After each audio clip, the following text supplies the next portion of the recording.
Hello everyone, कैसे हैं आप सब। आज हम डिस्कस करेंगे कैपिटल गेन अकाउंट स्कीम।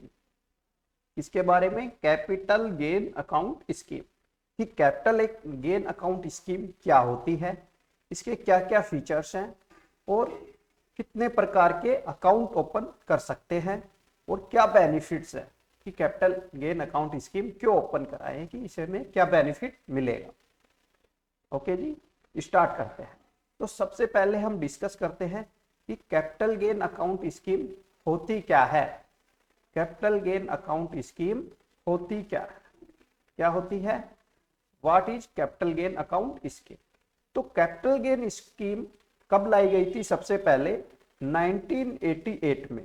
किसके द्वारा इंट्रोड्यूस की थी? सेंट्रल गवर्नमेंट ने 1988 में कैपिटल गेन अकाउंट स्कीम को इंट्रोड्यूस किया था। किस लिए इंट्रोड्यूस किया था? एनकरेज करने के लिए। क्यों एनकरेज करने के लिए? Reinvestment of the capital gains made on the sale of capital assets. हमने कोई कैपिटल एसेट्स बेची, उस पर जो हमें कैपिटल गेन हुआ उसको हम री इन्वेस्ट कर सके, इसको एनकरेज करने के लिए सेंट्रल गवर्नमेंट ने 1988 में कैपिटल गेन अकाउंट स्कीम को लॉन्च किया। और एग्जम्पशन कौन कौन से सेक्शन में मिलती है हमें कैपिटल गेन हेड में?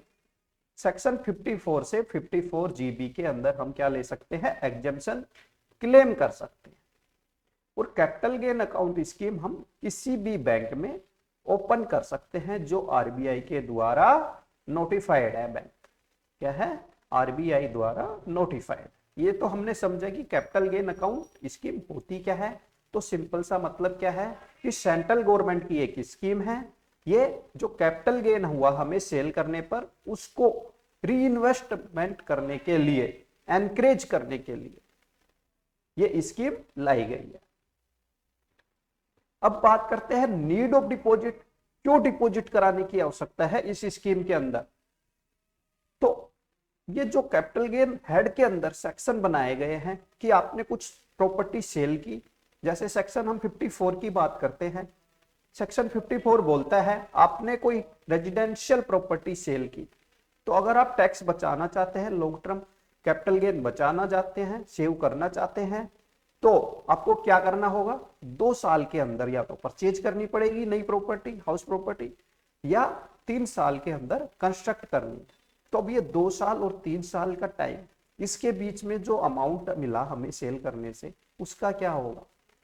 तो ये इधर उधर एक्सपेंस के रूप में खर्च नहीं हो जाए, इसको सुनिश्चित करने के लिए गवर्नमेंट ने क्या किया कि आपको हम, कोई नहीं टाइम लगेगा, आप रिटर्न फाइल करने से पहले री इन्वेस्टमेंट नहीं कर पा रहे हैं, आप दूसरा घर परचेज नहीं कर पा रहे हैं, तो इसके लिए हम देते हैं आपको कैपिटल गेन अकाउंट स्कीम, कि आप कैपिटल गेन अकाउंट स्कीम में अमाउंट डिपॉजिट करवा दीजिए और जैसे ही आप परचेज करो 2 साल 3 साल के अंदर, तो उससे अमाउंट विड्रॉ कर लीजिए। आप पे कोई कैपिटल गेन भी नहीं लगेगा और आपको उस पर हम इंटरेस्ट भी देंगे। ओके जी। तो नीड ऑफ डिपॉजिट क्या है? सबसे मोटी, तो हमें सेव करना है income tax. Tax payer who is unable to reinvest capital gain in the specified investment before furnishing the return.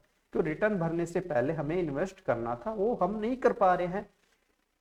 और साथ में स्पेसिफाइड टाइम लिमिट के अंदर भी, for the investment has not expire.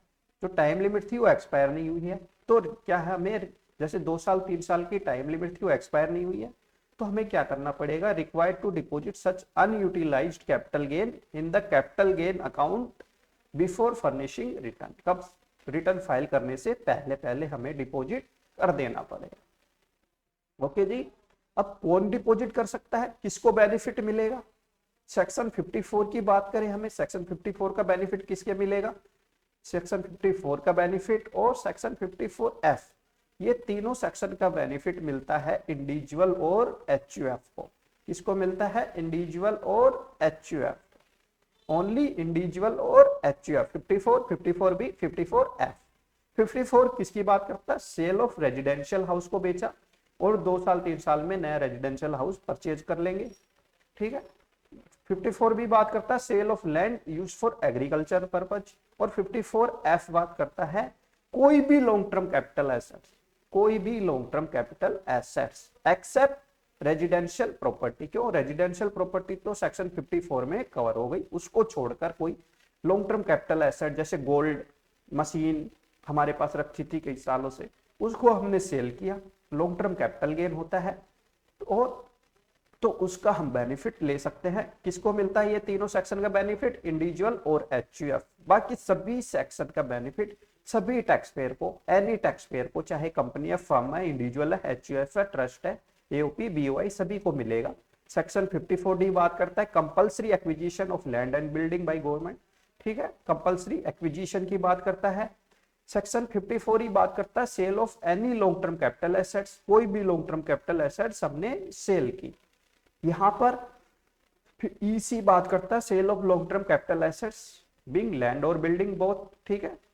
54G बात करता है transfer of assets in case of shifting of industrial undertaking from urban area. Industrial undertaking को हम शिफ्ट कर रहे हैं अर्बन एरिया से, रूरल एरिया में जा रहे हैं। 54G बात करता है ट्रांसफर ऑफ एसेट्स, ठीक है, इन case of shifting industrial undertaking from urban से कहां जा रहे हैं, यहां पर SCZ में जा रहे हैं। तो 54G बात करता है ट्रांसफर ऑफ रेजिडेंशियल प्रॉपर्टी। तो ये सारे सेक्शन का हम बेनिफिट लें। बेनिफिट तो हमें अगर मान लो रिटर्न फाइल करने से पहले इन्वेस्टमेंट कर देते हैं, हमने सेल किया और रिटर्न फाइल करने से पहले इन्वेस्टमेंट कर देते हैं इन सेक्शन के अकॉर्डिंग, तो भी बेनिफिट मिल जाएगा। बट बाई चांस हम रिटर्न फाइल करने से पहले हम कि इन्वेस्टमेंट कर नहीं पा रहे हैं और हम बेनिफिट भी लेना चाहते हैं, तो हमें क्या करना पड़ेगा, कैपिटल गेन अकाउंट स्कीम में अमाउंट डिपॉजिट करना पड़ेगा। अब जैसे जैसे यूज होगा बाद में तो वैसे विड्रॉ कर लेंगे, जो टाइम लिमिट थी उसके अंदर ही। अब बात करें कैसे ओपन करें कैपिटल गेन अकाउंट स्कीम, तो किसी भी बैंक में हम जाकर ये ओपन कर सकते हैं। हमें कौन सा फॉर्म फाइल करना होगा, एक फॉर्म ए फाइल करना है। उसके लिए डॉक्यूमेंट्स की क्या आवश्यकता होगी, आपका पैन कार्ड चाहिएगा, प्रूफ ऑफ एड्रेस चाहिएगा और फोटो चाहिएगी, ठीक है। डिपॉजिट हम कैसे कर सकते हैं, कैश में भी कर सकते हैं, चेक में भी, डीडी में भी कर सकते हैं, नेट बैंकिंग के थ्रू भी कर सकते हैं। और डिपॉजिट हम लमसम भी कर सकते हैं और इंस्टॉलमेंट में भी कर सकते हैं। मान लो हमें इंस्टॉलमेंट में अमाउंट मिल रहा है तो हम इंस्टॉलमेंट में भी कर सकते हैं, हमें लमसम मिला है लमसम डिपॉजिट करवा देंगे, ठीक है जी। और सेपरेट जो सेक्शन है, सेपरेट सेक्शन का बेनिफिट लेने के लिए हमें सेपरेट एप्लीकेशन देनी पड़ेगी। Availing exemption for different sections and separate capital gain account shall be open, ठीक है जी। अब टाइप्स ऑफ अकाउंट, कितने प्रकार के डिपॉजिट करवा सकते हैं हम, दो प्रकार से, टाइप ए अकाउंट और टाइप बी अकाउंट। दो प्रकार के अकाउंट ओपन कर सकते हैं, टाइप ए अकाउंट और type B account. Type A account हमारा सेविंग डिपॉजिट है, ये सिमिलर टू क्या होता है, हमारा जो सेविंग बैंक अकाउंट होता है उसी के थ्रू होता है। इंटरेस्ट रेट भी कितना मिलेगा, जो हमें सेविंग अकाउंट पे मिलता है वो सेम इंटरेस्ट रेट यहाँ भी मिल जाएगा हमें, और पासबुक भी हमें मिलेगी इसकी, ठीक है। Type A account better liquidity देता है, इससे हम विड्रॉ कर सकते हैं आसानी से। जब जैसे जैसे मान लो कोई बिल्डिंग बना रहे हैं, जैसे बिल्डर को पेमेंट करनी है, कुछ सामान परचेज कर, उसके अकॉर्डिंग हम क्या कर सकते हैं, विड्रॉ कर सकते हैं आसानी से इसमें कैपिटल गेन अकाउंट स्कीम से, ठीक है। हमारा टाइप बी अकाउंट होता है टर्म डिपॉजिट, ये सिमिलर टू होता है हमारा एफडी की तरह, एफडी की तरह होता है। इंटरेस्ट रेट भी कितना मिलेगा हमें, जितना हमें एफडी पे मिलता है उतना ही हमें क्या मिलेगा, इंटरेस्ट रेट भी यहाँ पर मिलेगा। मैक्सिमम टर्म कितना अलाउ होगा हमें टाइप बी अकाउंट के लिए, 3 साल। कितना होगा, 3 साल, ठीक है। To the term based on which plan for specified invest such as 2 years, जैसे हमारा प्लान 2 साल का परचेज करने का होता है और हाउस प्रॉपर्टी, और 3 साल में कंस्ट्रक्शन, उसके अकॉर्डिंगली हम क्या करेंगे, डिपॉजिट करेंगे। और ऑटो रिन्यूअल इसमें नहीं होता है, auto renewal of form deposit not possible, ठीक है। जैसे रेगुलर फिक्स डिपॉजिट में क्या होता है, हमारा ऑटो रिन्यूअल हो जाता है, यहां पर ऑटो रिन्यूअल नहीं होता। Withdrawal, no restrictions on withdrawal from type A account, saving जो अकाउंट है उससे विड्रॉवल पर तो कोई रेस्ट्रिक्शन है ही नहीं। और प्रीमेच्योर विड्रॉवल हम टाइप बी अकाउंट से भी कर सकते हैं, 2-3 साल से पहले अगर जरूरत है, अलाउ है। बट ये क्या कैसे कर सकते हैं, ट्रांसफर करना पड़ेगा हमें अमाउंट टाइप ए अकाउंट में, और वहां से हम क्या कर सकते हैं, विड्रॉ कर सकते हैं। Any amount withdrawn is required to be utilised, कितने दिन के अंदर हमें यूटिलाइज करना है, 60 दिन के अंदर। जो इस कैपिटल गेन अकाउंट स्कीम से हमने अमाउंट विड्रॉ किया उसको हमें 60 दिन के अंदर ही खर्च करना पड़ेगा। अगर हम 60 दिन के अंदर विड्रॉवल के यूटिलाइज नहीं करते हैं अमाउंट को, तो अनयूटिलाइज्ड अमाउंट का जो अनयूटिलाइज्ड अमाउंट है वो हमें डिपॉजिट करवाना पड़ेगा इमीडिएटली। और विड्रॉवल के लिए हमें फॉर्म कौन सा फाइल करना है, फॉर्म सी फाइल करना है फर्स्ट टाइम विड्रॉवल के लिए, और सेकंड टाइम विड्रॉवल के लिए हमें फॉर्म कौन सा फाइल करना है, डी फाइल करना है। ठीक है, अब क्लोजर ऑफ अकाउंट, अकाउंट बंद करना है, तो हमें कौन सा फॉर्म फाइल करना होगा, फॉर्म जी फाइल करना है। एक तो विड्रॉवल के साथ क्लोजर करना चाहते हैं, और हमें इनकम टैक्स ऑफिसर की अप्रूवल भी लेनी पड़ेगी। ठीक है, क्लोजर करने के लिए form H shall be submitted by closure of account by nominee और लीगल हेयर। अगर मान लो जिसने डिपॉजिट किया उसकी डेथ हो गई, तो उसके जो नॉमिनी और लीगल हेयर हैं वो कौन सा फॉर्म फाइल करेंगे क्लोजर के लिए, फॉर्म एच फाइल करेंगे। ठीक है जी। नॉमिनेशन कैसे कर सकते हैं कैपिटल गेन अकाउंट स्कीम में, मान लो डिपॉजिटर की डेथ हो गई, हमें नॉमिनी अपॉइंट करना है, तो फॉर्म कौन सा फाइल करना पड़ेगा, फॉर्म ई फाइल करना पड़ेगा। और नॉमिनी चेंज करना है तो फॉर्म एफ फाइल करना पड़ेगा। हमें कौन सा फॉर्म फाइल करने पड़ेगा, फॉर्म एफ फाइल करना पड़ेगा। अब बात करते हैं अदर क्या फीचर हो सकते हैं इसके। एक तो हमें 60 दिन के अंदर क्या करना था, यूटिलाइज करना था, अनयूटिलाइज रह जाता है अमाउंट और हमने डिपॉजिट भी नहीं किया, तो हमें क्या करना पड़ेगा, टैक्स पे करना पड़ जाएगा उस अमाउंट पर। इसलिए क्या करें, 60 दिन के अंदर ही यूटिलाइज कर ले, नहीं कर पा रहे हैं तो उसको डिपॉजिट करवा दे फिर से। ठीक है, नहीं तो आप पर टैक्स लग जाएगा। और जो इंटरेस्ट मिला हमें टाइप ए और टाइप बी अकाउंट पर, तो उस पर भी टैक्स लगेगा। जैसे नॉर्मल इंटरेस्ट पर टैक्स लगता है, वैसे ही इनकम फ्रॉम अदर सोर्स में टैक्सेबल हो जाएगा। Proof of deposit is required retain.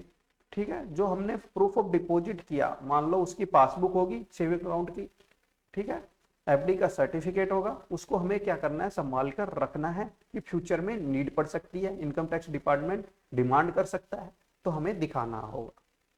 और इसके अगेंस्ट में कोई लोन भी नहीं ले सकते, कैपिटल गेन अकाउंट स्कीम के अगेंस्ट में कोई लोन नहीं मिलेगा हमें। ठीक है, अगर हम टाइप ए अकाउंट से टाइप बी में जाना चाहते हैं या टाइप बी से टाइप ए अकाउंट में जाना चाहते हैं, तो हमें कौन सा फॉर्म फाइल करना होता है, फॉर्म बी फाइल करना पड़ेगा। ओके जी, please like share and subscribe the channel. Thank you so much. अगर अभी तक आपने चैनल को सब्सक्राइब नहीं किया है तो कृपया चैनल को सब्सक्राइब जरूर कर ले और हमसे जुड़े रहें। ओके जी, धन्यवाद।